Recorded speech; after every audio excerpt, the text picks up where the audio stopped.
Alhamdulillah. Iya. Ini sujud syukur karena tidak terpilihnya Jamaah Nur Khatib Mansur, tidak alias Yusuf Mansur, tidak melenggang menjadi anggota DPR RI.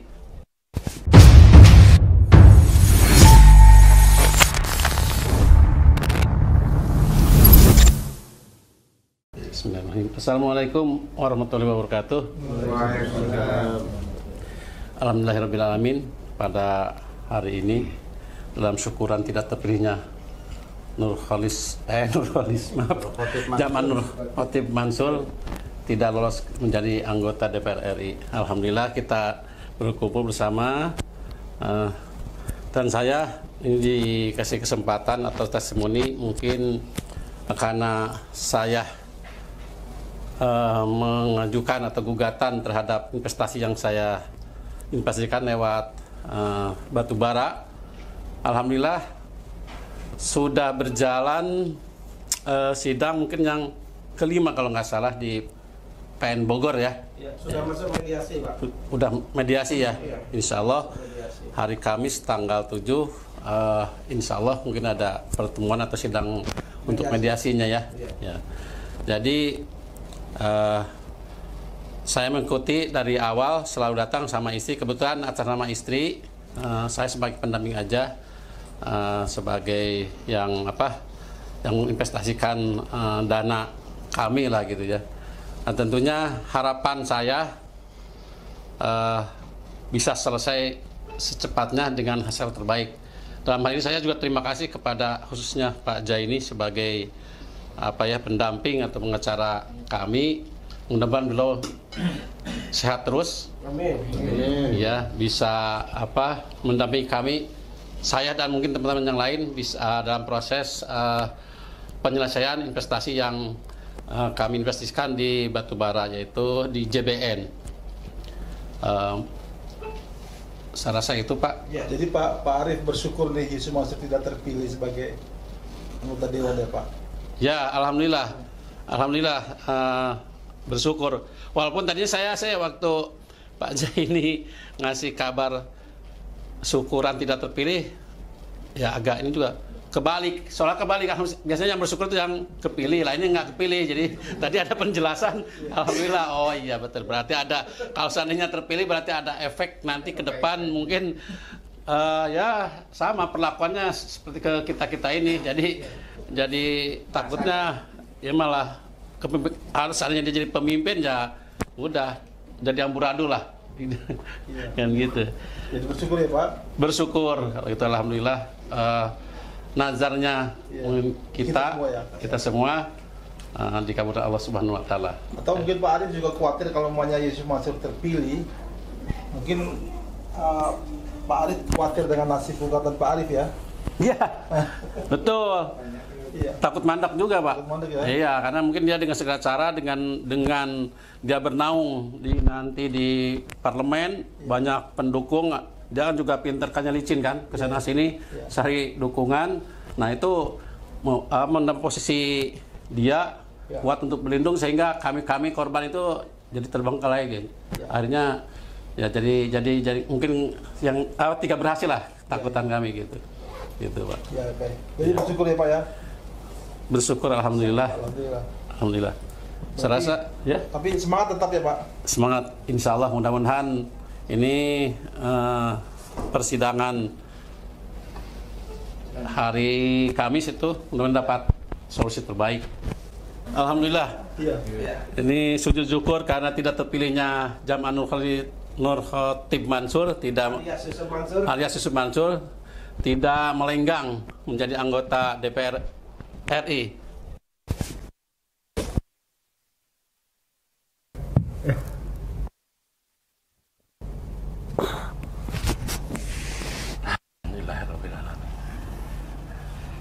Alhamdulillahirrahmanirrahim.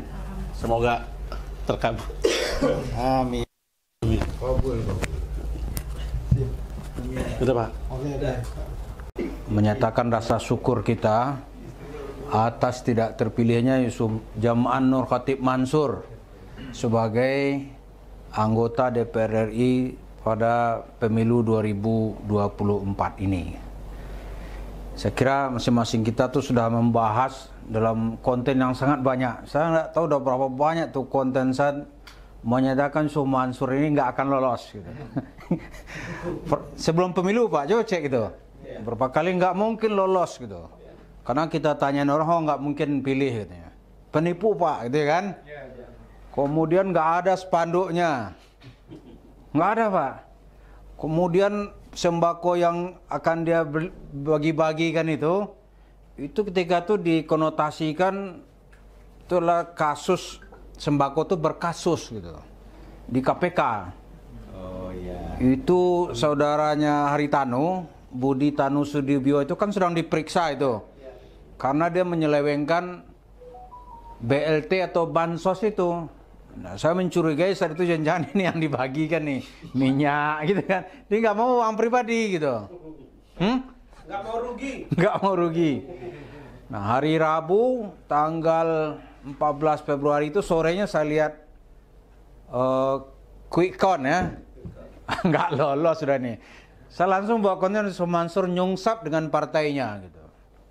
Nah, besoknya tanggal 15 dipublikasi. Jadi kita sudah yakin sebenarnya Yusuf Mansur tuh nggak akan dia maju gitu. Karena dia tuh seperti virus gitu. Jadi siapa yang dekat ke dia, dia pasti kena ketularan Pak. Haritanu Sudibyo mungkin nggak berhitung gitu. Dia pikir nih tokoh gitu kan. Ternyata nggak ada. Masyarakat kita dari dulu tuh nggak ada. Begitu dia jat orang gitu, udah nggak terpilih Pak. Ini kita lihat ya Bu Desa, mungkin kalau kita lihat ulama tuh seberapa besar sih pengaruh di tengah masyarakat gitu. Ini kita punya pengalaman misalnya ya, itu Zainuddin MZ. Zainuddin MZ itu disebut sebagai dai sejuta umat dulu tuh. Dia bikin partai Pak. Partainya PBR, masih ingat kan? Dalam pemilu tahun 2024, karena saya kan sangat dekat saat itu, nggak terpilih Pak. 2004 sorry. 2004 nggak terpilih. 2009 dia nggak ikut lagi. Nah jadi kita lihat itu begitulah Yusuf Mansur gitu. Ke depan bagaimana ya? Ke depan dia juga nggak akan terpilih. Nah terus kita bersyukur ini kalau segi agama hukumnya apa gitu, gitu kan? Ini satu kali Nabi itu mendengar berita Abu Jahal mati. Abu Jahal ya. Itu apa ucapan Nabi ketika dia meninggal? Alhamdulillah qad tufiat adu Allah. Nabi bersyukur Pak. Alhamdulillah kata Nabi. Telah mati musuh Allah. Tapi ada juga dia ketika itu ada orang bilang dia sudah Islam atau belum. Namanya Raja Najasyi gitu. Dari Habasyah ya kan, Ethiopia. Dia seorang Kristen yang baik, melindungi sahabat-sahabat Nabi. Ketika dia meninggal, Nabi menangis Pak. Nabi berduka, ini orang baik yang sudah meninggal, padahal jaraknya jauh gitu. Nah ini contoh, jadi orang-orang baik itu ya kita harus bersedih gitu. Tapi kalau orang jahat dapat musibah, kita harus senang kita gitu. Yusuf Mansur, alhamdulillah dia nggak dapat gitu. Waduh, kalau dapat ya mabok kita Pak. Cara begini nggak ada. Nggak ada cara begini. Dia akan menyerang kita dari banyak sisi Pak. Dia akan melakukan serangan balik. Sekarang kenapa dia nggak berani melakukan serangan balik? Karena serangan kita tuh nggak berhenti Pak. Jadi dia nggak punya kesempatan untuk konsolidasi. Iya kan? Nah, terus netnya kayak apa gitu. Saya ingin kalau kita lihat ke belakang itu kan kepercayaan kita tuh timbul kalau kita melihat fakta-fakta sejarah gitu. Itu timbul kepercayaan kita. Jadi suatu kebenaran itu akan tegak sebagai sebuah kebenaran atau dia akan menang sebagai sebuah kebenaran kalau pendukung-pendukungnya yakin dia akan menang. Ini kalau kita yakin kita menang, kita akan menang. Bagaimana caranya? Serahkan kepada Allah. Ada sebuah buku itu, kalau kita sejarah Indonesia ini, mungkin Bapak lihat yang menumbangkan kolonialisme Belanda itu kata majalah Time, kemudian dikutip oleh Pramudia Anantatur, itu ada buku yang ditulis oleh Multatuli. Judul bukunya Max Havelaar. Ya kan? Dia sendiri tuh Pak. Lu nggak ajak, sendiri aja dia tulis buku. Lantas bukunya tuh pada tahun 1856 terbit. Dia ceritakan bagaimana zalimnya pemerintah kolonialisme Belanda di Indonesia ini. Bagaimana kasus perbudakan nggak ada taranya kecuali perbudakan yang diperlakukan Belanda terhadap orang-orang di Hindia Belanda. Apakah di Lebak, di Rangkas Bitung, di itu nggak lama kemudian dunia mengejar itu. Akhirnya tahun 1900 Belanda banyak Bapak semua dalam sejarah kita dengan politik etis gitu. Balas lah. Maka ada gitu. Itu satu buku gitu. Nah, kapan kata Max Havelaar Anda harus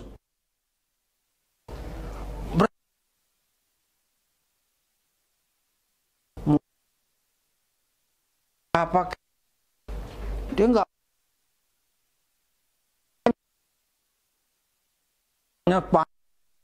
ke lutut gitu juga nggak nggak berani.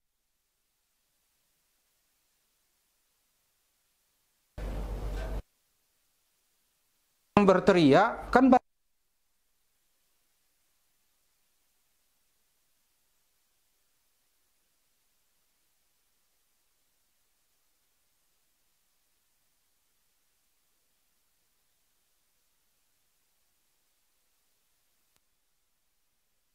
Tomo sebagai menteri saat itu terbuka kasusnya gitu. Tahu nih kasus kredit macetnya 1,3 triliun apa bla bla bla panjang gitu. Jadi ada yang berani berteriak. Nah, kita menurut kita saya sekarang ini kita berteriak aja terus gitu. Ada yang lebih gitu. Tapi kita harus yakin, selama kita yakin kebenaran kita perjuangkan itu menang. Itu kata maka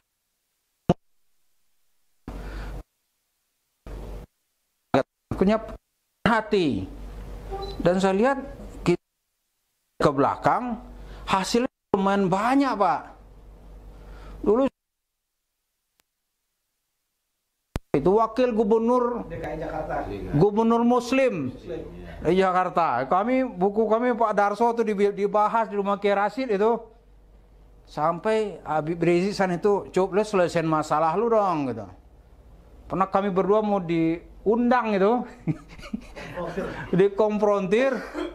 datang kita. Datang, dan itu ada kiai di rumah seorang kiai, kita nggak sebutin. Itu kiai itu dibayar 25 juta Pak. Kami nggak berani, nggak ada urusan, saya bilang. Saya nggak ada urusan secara pribadi gitu. Ini penipuan. Gagal dia. Kemudian banyak lagi gagal-gagalnya yang lain gitu. Nah ke depan dia makin terjepit. Gitu. Jadi nggak ada cerita kita akan ke depan berhenti ya, walaupun hasil maksimal belum dapat. Gitu. Kita akan berjuang terus. Gitu. Saya minggu lalu buat konten, saya kutip itu, sengaja saya kutip pendapatnya Sri Sultan Hamengkubuwono ke-9. Ketika Jepang masuk Pak, dia dalam bukunya Tahta untuk Rakyat ada itu. Ketika Jepang masuk, siapa yang mempertahankan kita saat itu? Nggak ada. Tapi kata Sultan, saya percaya sama ramalan Jayabaya. Orang KT kuning itu akan bertahan di sini seumur jagung. Gitu kan? Seumur jagung ternyata sampai 3,5 tahun juga Pak. Sudah itu merdeka Indonesia gitu. Iya kan? Jepangnya kalah. Terjadi vakum kekuasaan, di sana itulah Indonesia merdeka. Nah ke depannya kayak apa? Saya yakin ya kalau kita berteriak terus gitu, lama-lama kita dapat bantuan, mungkin bantuan kita nanti dari ahli hukum yang sangat handal misalnya kan, atau dari polisi yang mau menegakkan kebenaran gitu. Atau mungkin dari partai yang kesal lihat Sumansur, brengsek nih kita rugi ternyata nih itu kan. Dia ikut kan bisa aja Pak.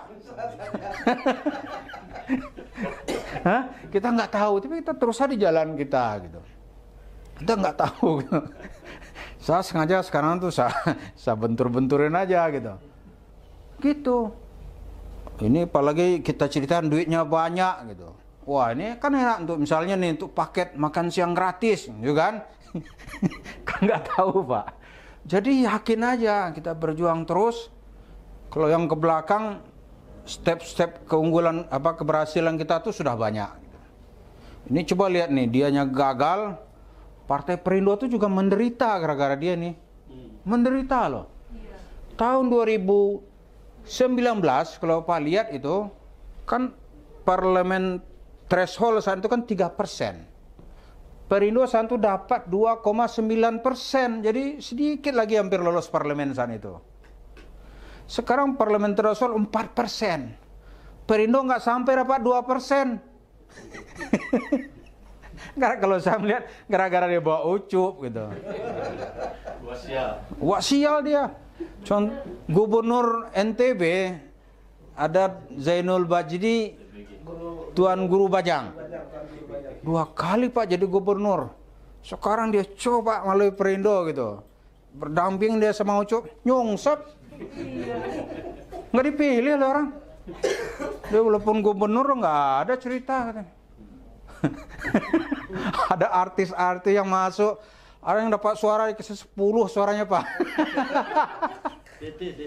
Suara 10. Sudah jual mobil 2, suara 10. Aduh, ini saya bukan untuk yang saya, ini bukan cerita saya ini ya.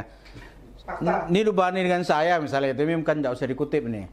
Satu anggota DPR provinsi dulu tuh suara saya 18.000. Jadi gitu. Masuk DPR RI suara ketika tuh 28.000 pribadi gitu. Cuma kenapa kalah? Karena di atas saya itu ada Desmond. Desmond suaranya 40.000. Ditambah suara kita kedua jadi 1 kursi gitu. Itulah ringkasnya. Nggak dapat. Ini 3.000 nggak cukup gitu. Di Sumansur tuh suaranya untuk pemilihan lurah saja nggak cukup Pak. Nggak menang dia. Nggak menang. Iya kan? Nggak dapat dia. Jadi Bapak semua ini kita berbesar hati juga kita bahwa sebagian dari perjuangan kita itu sudah menuai hasil gitu. Tapi hasilnya belum maksimal. Mungkin Allah ingin melihat kita nanti kapan Yesus Yusuf masuk bui. Mungkin itu baru topnya gitu, ya kan? Penjara dia dengan laporan bertumpuk-tumpuk, dia kena hukum misalnya seumur hidup misalnya. Iya kan? Itu dia. Jadi terus sajalah mudah-mudahan kita ini dikasih kesehatan dan umur panjang. Terus dikasih ya kecukupan rezeki. Mudah-mudahan kita bisa melihat hasil dari perjuangan orang-orang zalim ini. Terakhir saya ingin mengutip satu ayat Al-Quran yang sering juga saya kutip dalam surat Tabbat yada abi lahab watab. Kemudian ayat berikutnya kuncinya ma aghna anhu maluhu wa ma kasab. Dikata Allah telah celaka, pasti mampus itu Abu Lahab. Tidak ada gunanya gitu uangnya dan apa yang telah dia usahakan. Jadi kalau kita contohkan Sumansur pasti mampus ente gitu. Uangnya itu tidak akan bisa dia gunakan. Nggak akan bisa dia gunakan. Itu janji Allah. Digunakannya paling dikit lah. Kalau banyak-banyak dia kan penyakitnya udah banyak juga itu. Nggak bisa dia gunakan. Jadi tersangkut kasus ini dan insya Allah kita ini ditolong oleh Allah. Dia rasa syukur kita mensyukuri, menghitung kesuksesan yang telah kita lakukan setidaknya mungkin dalam 5 tahun terakhir pada saya. Dan sekarang semesta sudah tidak berani itu. Ibarat bendera-benderanya sudah nggak berdiri Pak. Di kemana aja dia datang, ini ceramah. Mungkin ada 1-2 pengurus masjid yang nggak connect, kan langsung YouTuber itu langsung menyerbu Pak, nggak bisa dibantah oleh Yusuf Mansur. Waktu dekat kita akan dapat pertolongan, apakah itu dalam bentuk sokongan politik atau bantuan hukum yang lebih dahsyat. Dan selama ini Pak Zaini telah berjuang habis-habisan, itu nggak ada yang sia-sia Pak Zaini, nggak ada yang apa yang kita perjuangkan itu. Insya Allah hasil akhirnya nanti mari kita ikuti, kapan itu Allah yang Maha Tahu. Mudah-mudahan semua kita ini adalah orang-orang yang tetap punya keberanian dan punya jiwa yang istiqamah untuk memperjuangkan kebenaran. Sekira itu dari saya.